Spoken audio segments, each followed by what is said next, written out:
हाय। तेल आज फिर महंगा हो गया। पेट्रोल डीजल के दाम फिर बढ़ गए हैं। 2 मई को 5 राज्यों में हुए विधानसभा चुनाव के नतीजे आए थे और उसके बाद से ये इजाफा लगातार जारी है। जिस रफ्तार से कीमतें बढ़ रही हैं, हो सकता है कि आने वाले टाइम में, आने वाले समय में पेट्रोल की कीमतें 150 के आसपास पहुंच जाएं, क्योंकि कई शहरों में अभी से ही इसने 100 का आंकड़ा पार कर लिया है। जब भी तेल के दाम बढ़ते हैं, कीमतें ज़्यादा होती हैं, तो एक तर्क दिया जाता है कि अंतर्राष्ट्रीय बाजार में कच्चा तेल महंगा हो रहा है, क्रूड ऑयल की जो कीमतें हैं वो बढ़ रही हैं, इसलिए सरकार और कंपनियों को विवश होकर घरेलू बाजार में भी दाम बढ़ाने पड़ रहे हैं। ये सीधा सा गणित है। अगर आप कुछ महंगा खरीदते हैं तो आप उसको महंगा ही बेचेंगे, सस्ता नहीं बेचेंगे। कहने का मतलब है कि अगर आपकी खरीदारी महंगी है तो आप उसको आगे भी ज़्यादा दामों में बेचेंगे। लेकिन जब आप कुछ सस्ता खरीदते हैं तो उसका फ़ायदा आम जनता को मिलना चाहिए या नहीं, ये सबसे बड़ा सवाल है। और यही सवाल 2014 में जब नरेंद्र मोदी गुजरात के मुख्यमंत्री थे तो उन्होंने देश के प्रधानमंत्री मनमोहन सिंह से ये सवाल पूछा था। और आज जब मोदी देश के प्रधानमंत्री हैं तो उनसे भी ये सवाल पूछा जाना चाहिए।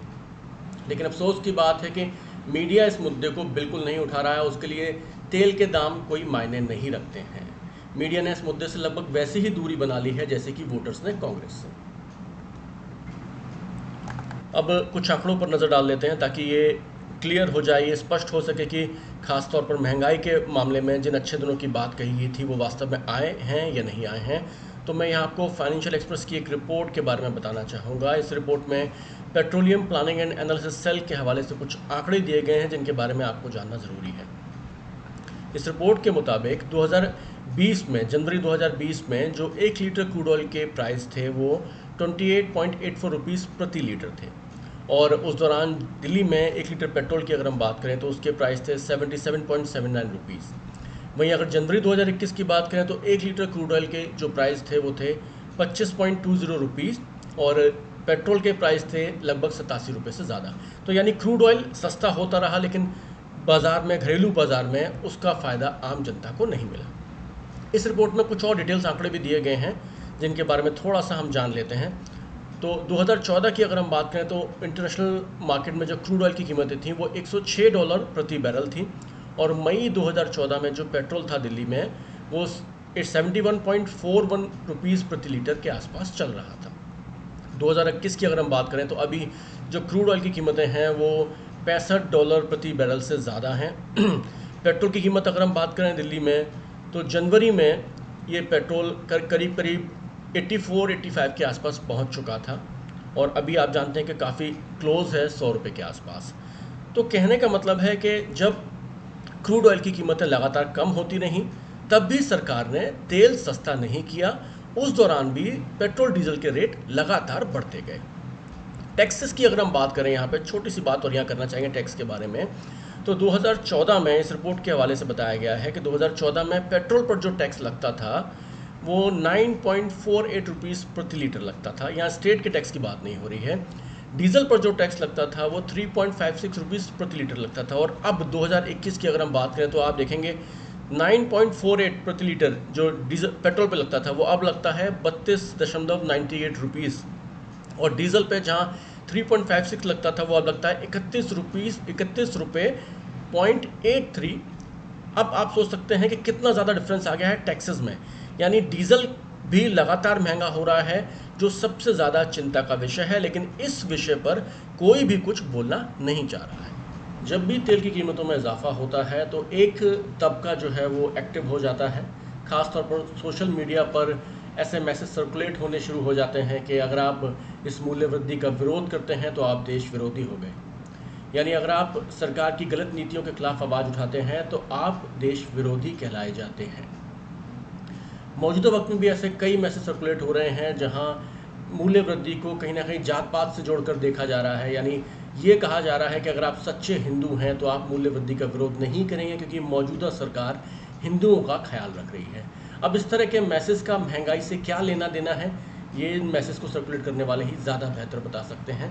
लेकिन महंगाई से हर तबके को नुकसान हो रहा है। ख़ासतौर पर जो गरीब व्यक्ति है उसके बारे में भी सरकार को सोचना बहुत ज़रूरी है।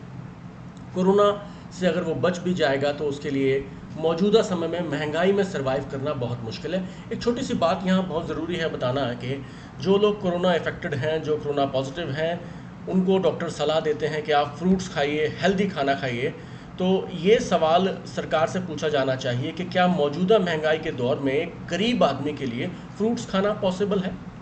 आप सेब की बात कर लीजिए, तो आज जो सेब है उसकी कीमत 300 रुपये के आसपास चल रही है, और नारियल पानी की अगर आप बात कर ले तो उसकी कीमत जो है वो लगातार बढ़ती जा रही है और 60-70 रुपये के आसपास तक पहुंच गई है। लोगों का ये कहना होता है, जनरली तर्क देना होता है, जो सरकार के साथ है, सरकार की गलत नीतियों के समर्थन में है, उनका ये तर्क होता है कि 1 रुपया 2 रुपये अगर पेट्रोल डीजल महंगा हो भी गया तो उससे क्या फ़र्क पड़ता है। तो उन लोगों को ये समझना चाहिए, पेट्रोल में मूल्य वृद्धि काफ़ी हद तक लोग झेल सकते हैं, सहन कर सकते हैं, लेकिन डीजल का सीधा आंकड़ा महंगाई के साथ है। अगर डीजल के रेट बढ़ते हैं तो महंगाई निश्चित तौर पर बढ़ना तय है। इसलिए ये कहना कि मौजूदा सरकार में बाकी चीज़ें बहुत सस्ती हुई हैं, सिर्फ तेल महंगा हो रहा है, निहायती तौर पर बेवकूफ़ी वाला बयान है। क्योंकि अगर डीजल महंगा होगा तो ट्रांसपोर्टेशन महंगा होगा, और ट्रांसपोर्टेशन महंगा होगा तो हर एक वस्तु महंगी होगी, और इसका असर बाज़ार पर देखा जा सकता है। मौजूदा वक्त में कोरोना से लड़ने के लिए कई स्टेट्स ने कोरोना कर्फ्यू लगाया है, कहीं लॉकडाउन लगा है, बहुत सारी जो आर्थिक गतिविधियां हैं वो बंद हैं, बाज़ार बंद हैं।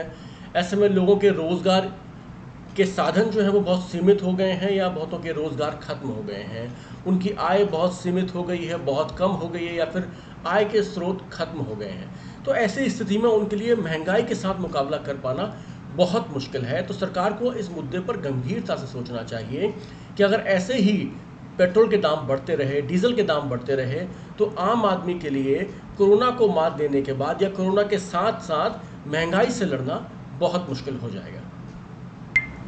मौजूदा सरकार के कार्यकाल में कई अच्छे काम भी हुए हैं। उदाहरण के तौर पर अगर हम देखें तो उज्ज्वला योजना के तहत सरकार ने गरीबों को रसोई गैस सिलेंडर उपलब्ध कराया है ताकि उनका जीवन आसान बनाया जा सके। निश्चित तौर पर ये बहुत अच्छी पहल है, लेकिन यहाँ ये देखना भी बहुत ज़रूरी है कि वास्तव में उन लोगों का जीवन आसान हुआ है।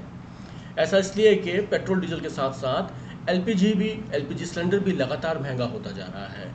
लगभग 900 रुपये के आसपास सिलेंडर के दाम पहुंच गए हैं, और ऐसी स्थिति में जहां गरीबों के पास खाने तक के लिए पैसे नहीं हैं, क्या वो 900 रुपये का सिलेंडर हर महीने भरवा सकते हैं? इस सवाल का जवाब सरकार को खुद खोजना चाहिए। यहाँ मैं नई दुनिया की एक रिपोर्ट का हवाला देना चाहता हूँ। नई दुनिया ने मध्य प्रदेश के हरदा ज़िले का हाल यहाँ बताया है। इस रिपोर्ट में कहा गया है कि लगातार बढ़ते दामों से, सिलेंडर के बढ़ते दामों से, जो उज्ज्वला योजना के तहत जो हितग्राही थे, जिन लोगों को कनेक्शन दिए गए थे, उन लोगों ने सिलेंडर रिफ़िल कराना बंद कर दिया है। ज़्यादातर लोगों ने सिलेंडर रिफ़िल कराना बंद कर दिया है। उनका कहना है कि इतना ज़्यादा खर्चा उठा पाना उनके लिए फ़िलहाल संभव नहीं है। इस रिपोर्ट में कहा गया है, गैस कंपनियों ने जब सर्वे कराया तो पता चला कि सिलेंडर की कीमत लगातार बढ़ने से लोग उसको रिफ़िल कराने नहीं आ रहे हैं, क्योंकि सिलेंडर को गांव तक ले जाने का जो खर्चा है वो ही 200 रुपये के आसपास आता है, यानी सिलेंडर की मूल कीमत और उसको गांव ले जाने का खर्चा। इसकी वजह से लोगों ने सिलेंडर को रिफ़िल कराना बंद कर दिया है, यानी जिन लोगों को उज्ज्वला योजना के तहत सिलेंडर दिए गए थे उन्होंने रिफ़िल कराना बंद कर दिया है। तो ये एक गंभीर सवाल है जिस पर सरकार को ध्यान देना चाहिए कि क्या जिन लोगों का जीवन आसान करने की सरकार ने बातें कही थी, उनका जीवन वास्तव में आसान हुआ है? क्योंकि ये बहुत ज़रूरी है कि जिनको सिलेंडर दिए गए या दिए जा रहे हैं योजना के तहत, उनको सस्ती कीमतों पर भी गैस उपलब्ध कराई जाए। पेट्रोल डीजल की जब भी बात आती है तो मेरे कुछ दोस्त, खासकर जो भाजपा के मित्र हैं, उनका ये कहना होता है कि भाई मौजूदा सरकार ने इनकम भी बढ़ाई है, लोगों की आय में वृद्धि हुई है, तो डीजल और पेट्रोल यदि महंगा हो रहा है कुछ रुपए, तो उसमें इतनी परेशानी नहीं होनी चाहिए। तो मेरा उन लोगों से सिर्फ एक ही सवाल होता है कि आज से 1 साल पहले आपके घर में अगर कोई काम करने वाली बाई आ रही थी तो उसको आप कितने रुपए देते थे और आज कितने देते हैं? क्या आपने बढ़ती महंगाई के हिसाब से उसकी सैलरी में इजाफा किया है? और ज़्यादातर का जवाब ना होता है।